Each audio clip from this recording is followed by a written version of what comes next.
आज का यह कार्यक्रम किसी एक सरकार, किसी एक अदालत, किसी एक राजनीतिक दल या किसी एक खनन परियोजना के पक्ष या विपक्ष में खड़ा होने का प्रयास नहीं है, बल्कि यह उस गहराते हुए अदृश्य लेकिन बेहद खतरनाक संकट को समझने और समझाने की कोशिश है, जो चुपचाप हमारे शहरों की हवा, हमारे घरों के पानी, हमारी सेहत और आने वाली पीढ़ियों के भविष्य को निगलता जा रहा है। नमस्कार, आप देख रहे हैं क्लियर कट। मैं हूं श्वेता रंजन। आज जब हम दिल्ली एनसीआर की तपती गर्मी, जहरीले स्मॉग, सांसों को जकड़ लेने वाले प्रदूषण और लगातार गिरते भूजल स्तर की बात करते हैं, तो उसके पीछे जो सबसे बड़ा, सबसे पुराना और सबसे अनदेखा प्रहरी खड़ा है, वह है अरावली पर्वत श्रृंखला। दुनिया की सबसे प्राचीन पर्वतमालाओं में से एक, करीब 2 अरब साल पुरानी वह प्राकृतिक दीवार जिसने सदियों तक थार रेगिस्तान की रेत, धूल और गर्म हवाओं को उत्तर भारत की उपजाऊ धरती तक पहुंचने से रोके रखा, जिसने मॉनसून के पैटर्न को संतुलित किया, जिसने बारिश के पानी को अपने पत्थरों और दरारों में रोककर धीरे धीरे जमीन के भीतर भेजा, और जिसने दिल्ली एनसीआर के लिए एक प्राकृतिक ग्रीन शील्ड और डस्ट बैरियर का काम किया। लेकिन आज वही अरावली अपने अस्तित्व की सबसे कठिन लड़ाई लड़ रही है, और इस लड़ाई के केंद्र में है सुप्रीम कोर्ट का वह हालिया फैसला जिसे अब 100 मीटर का फैसला कहा जा रहा है। एक ऐसा तकनीकी मानक जिसके तहत यह स्पष्ट किया गया कि अरावली क्षेत्र में 100 मीटर से कम ऊंचाई वाली पहाड़ियों को अपने आप वन या अरावली मानकर संरक्षण नहीं दिया जा सकता। अगर इस फैसले को अमल में लाया जाएगा तो खतरा यह है कि अरावली की 90% पहाड़ियां 100 मीटर से कम ऊंचाई में आती हैं, जिसका मतलब यह होगा कि इन पहाड़ियों को संरक्षण नहीं मिल सकेगा।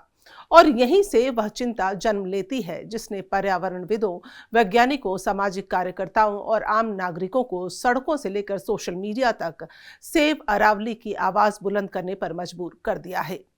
जागरण की एक खबर के अनुसार सेव अरावली ट्रस्ट के विशेषज्ञ विजय वेंजवाल और नीरज श्रीवास्तव साफ चेतावनी दे रहे हैं कि हरियाणा में सिर्फ 2 ही ऐसी चोटियां हैं जो 100 मीटर से ऊपर जाती हैं, भिवानी जिले की तोसाम और महेंद्रगढ़ की मधेपुरा।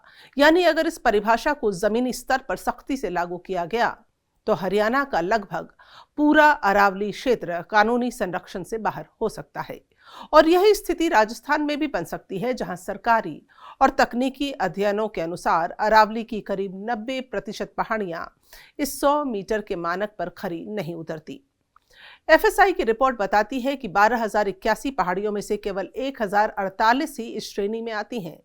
यानी एक झटके में अरावली का बड़ा हिस्सा खनन, निर्माण और रियल स्टेट गतिविधियों के लिए खुल सकता है। अरावली पर्वतमाला को लेकर छिड़े विवाद के बीच केंद्रीय पर्यावरण मंत्री भूपेंद्र यादव ने स्थिति साफ करते हुए यह जरूर कहा कि अरावली क्षेत्र में किसी भी तरह की कोई छूट नहीं दी गई है और न ही दी जाएगी। भूपेंद्र यादव ने कहा कि शहरीकरण की ऐसी कोई योजना है ही नहीं। यह योजना पूरी तरह से सिर्फ अरावली की सुरक्षा के लिए है। मैं ऐसे कई शहरों के नाम बता सकता हूं जो पहले से ही अरावली में हैं। यह सदियों से इंसानों के रहने की जगह रही है। राज्यों को परिभाषा के आधार पर कड़े नियम बनाने होंगे और 90% इलाके में माइनिंग संभव नहीं है। मैं आपको सबसे बड़े माइनिंग जिलों का हिसाब बता रहा हूं, जिसमें राजसमंद और उदयपुर शामिल हैं। वहां भी अगर आप औसत लें तो 1% से भी कम, शायद सिर्फ 0.1% इलाके में ही माइनिंग की इजाजत दी जा सकती है। वह भी तब तक नहीं होगा जब तक राज्य सरकारें कोई प्लान नहीं बनाती। अवैध माइनिंग पूरी तरह से बंद कर दी जाएंगी।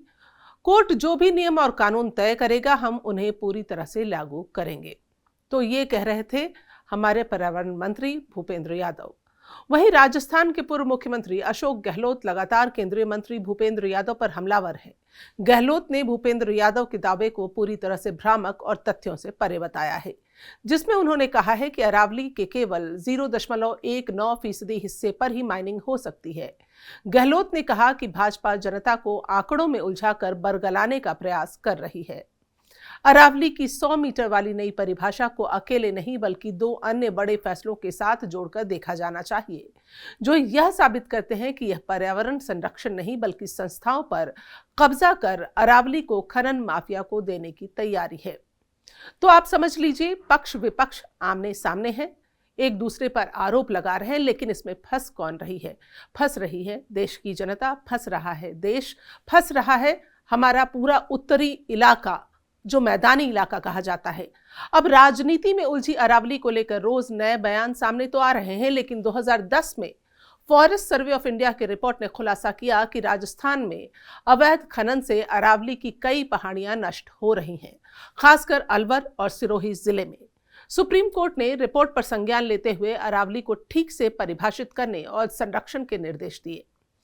अब विशेषज्ञ बार बार यह समझाने की कोशिश कर रहे हैं कि अरावली केवल ऊंचाई का सवाल नहीं है, यह पहाड़ों, छोटी बड़ी पहाड़ियों, रिज, घाटियों, जंगलों, जलधाराओं और चट्टानों से मिलकर बना एक जीवित पारिस्थितिक तंत्र है। एक ऐसा सिस्टम है जिससे बहुतों को राहत मिलती है, जहां हर छोटा हिस्सा मिलकर एक बड़े सुरक्षा कवच का निर्माण करता है। और अगर इस कवच में एक एक कर छेद होते चले गए तो उसका असर केवल किसी एक जिले या राज्य तक सीमित नहीं होगा, बल्कि पूरा दिल्ली एनसीआर और उत्तर भारत उसकी कीमत चुकाएगा। क्योंकि अरावली थार मरुस्थल से उठने वाली धूल को रोकती है, और अगर यहां खनन या वन कटाई बढ़ी तो PM10 और PM 2.5 जैसे सूक्ष्म प्रदूषक कणों में तेज बढ़ोतरी होगी, जो सर्दियों की स्मॉग को और घातक बनाएगी, पहले से ही खराब AQI को और जहरीला करेगी, और सांस की बीमारियों, एलर्जी और फेफड़ों से जुड़ी समस्याओं को बढ़ाएगी।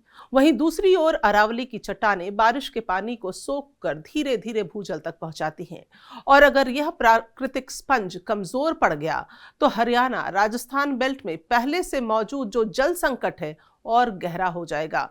बोरवेल और ट्यूबवेल और नीचे चले जाएंगे, गांव और कस्बों में पानी के लिए संघर्ष बढ़ जाएगा। साथ ही अरावली को एनसीआर का प्राकृतिक कूलिंग सिस्टम भी कहा जाता है। गौर फरमाइएगा, और इसके कमजोर होने से अर्बन हीट आइलैंड इफेक्ट तेज होगा, गर्मियों में तापमान और ऊपर चला जाएगा और रहने लायक हालात नहीं रहेंगे, सब कुछ बिल्कुल कठिन हो जाएगा। विशेषज्ञ यहां तक चेतावनी दे रहे हैं कि अगर अरावली का संरक्षण कमजोर पड़ गया तो थार का रेगिस्तान धीरे धीरे आगे बढ़ सकता है। यानी जो रेत की कणें हैं, मरुस्थलीकरण जो है, वो खतरा सिर्फ नक्शे पर नहीं बल्कि हमारे दरवाजे तक आ सकता है। विशेषज्ञ तुलना करते हुए कहते हैं कि दुबई में धूल नहीं उड़ती क्योंकि वहां प्राकृतिक बैरियर मजबूत है, जबकि दिल्ली में धूल इसलिए उड़ती है क्योंकि अरावली पर लगातार दबाव बढ़ता जा रहा है।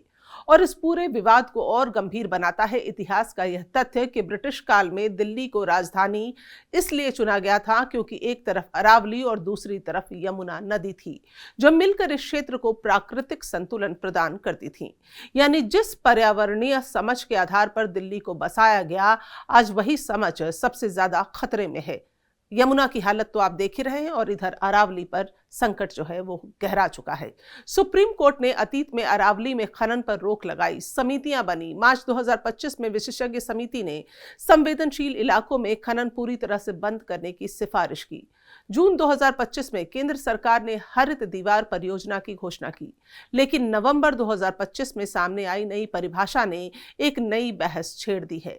जहां एक तरफ सरकार इसे पुराने मानकों से बेहतर बता रही है, तो दूसरी तरफ पर्यावरण विशेषज्ञ इसे संकीर्ण दृष्टिकोण कह रहे हैं। अदालत ने फिलहाल नए खनन पट्टों पर रोक और बेहतर प्रबंधन योजना के निर्देश जरूर दिए हैं, लेकिन डर यह है कि जब फैसला राज्यों पर छोड़ा जाएगा कि कौन सी जमीन वन है और कौन सी नहीं, तो भूमि रिकॉर्ड में बदलाव, पर्यावरण पर प्रभाव, आकलन की अनदेखी और विकास के नाम पर दी गई ढील अरावली को धीरे धीरे कमजोर करने का रास्ता खोल सकती है। और यही कारण है कि सेव अरावली केवल एक हैशटैग या प्रतीकात्मक अभियान नहीं, बल्कि उस पीढ़ी की चिंता है जो समझती है कि अगर अरावली टूटी तो दिल्ली एनसीआर का पानी सूखेगा, हवा जहरीली हो जाएगी, गर्मी असहनीय हो जाएगी और हालात ऐसे बन सकते हैं कि लोगों को पलायन तक करना पड़ सकता है।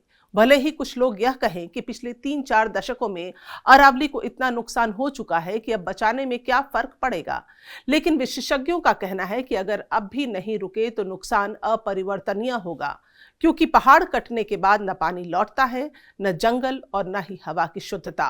और इस पूरी बहस के बीच यह सवाल और भी अहम हो जाता है कि खनन और निर्माण से फायदा कुछ उद्योगपतियों को होगा, लेकिन कीमत आम जनता चुकाएगी।